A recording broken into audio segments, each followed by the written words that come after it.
Certains habitants de Jérusalem disaient « N'est-ce pas cet homme que les autorités cherchent à tuer?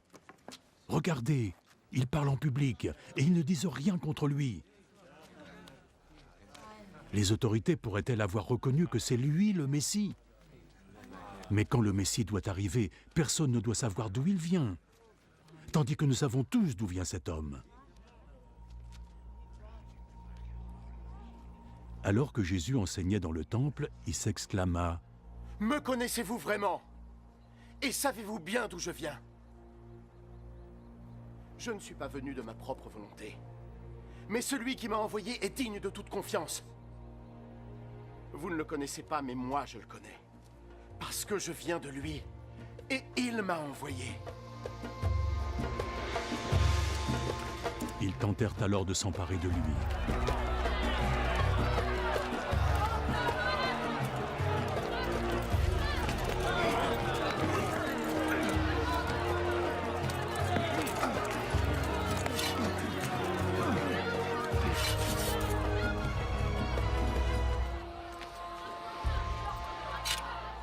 Mais personne ne mit la main sur lui, parce que son heure n'était pas encore arrivée.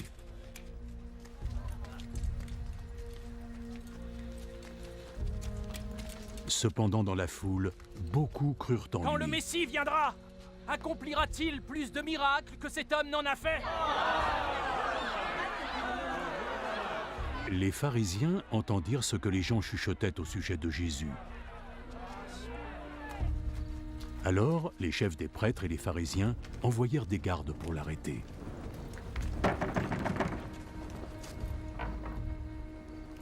Je serai avec vous pour un peu de temps encore.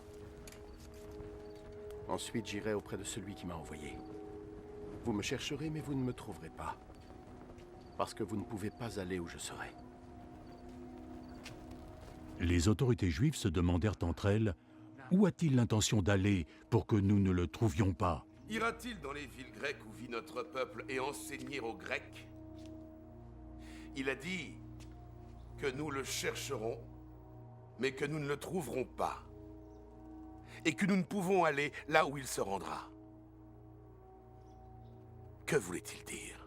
Le dernier jour de la fête était le plus important, et Jésus, debout, parla d'une voix forte. « Si quelqu'un a soif, qu'il vienne à moi, et si quelqu'un croit en moi, qu'il boive. Comme disent les Écritures, des cascades d'eau vive jailliront au sein même du Messie. » Jésus parlait de l'Esprit de Dieu, que ceux qui croyaient en lui allaient recevoir. À cette période, l'Esprit Saint n'avait pas encore été donné, parce que Jésus n'avait pas encore été glorifié. Certains dans la foule avaient entendu ces paroles.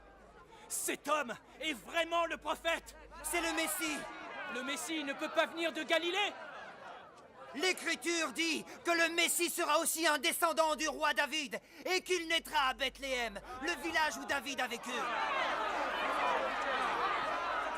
La foule se divisa à cause de Jésus.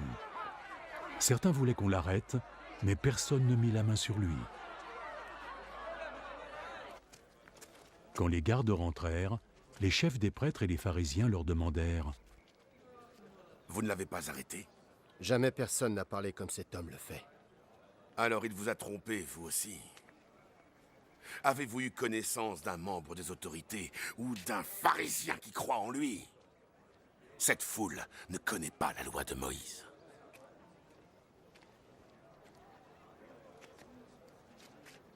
Ils subissent la malédiction de Dieu. » L'un des pharisiens présents était Nicomède, qui était allé voir Jésus quelque temps auparavant.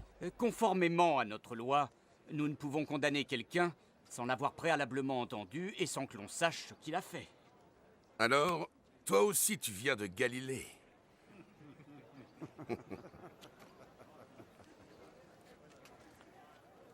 Relis donc les Écritures. Tu apprendras qu'aucun prophète n'est venu de Galilée.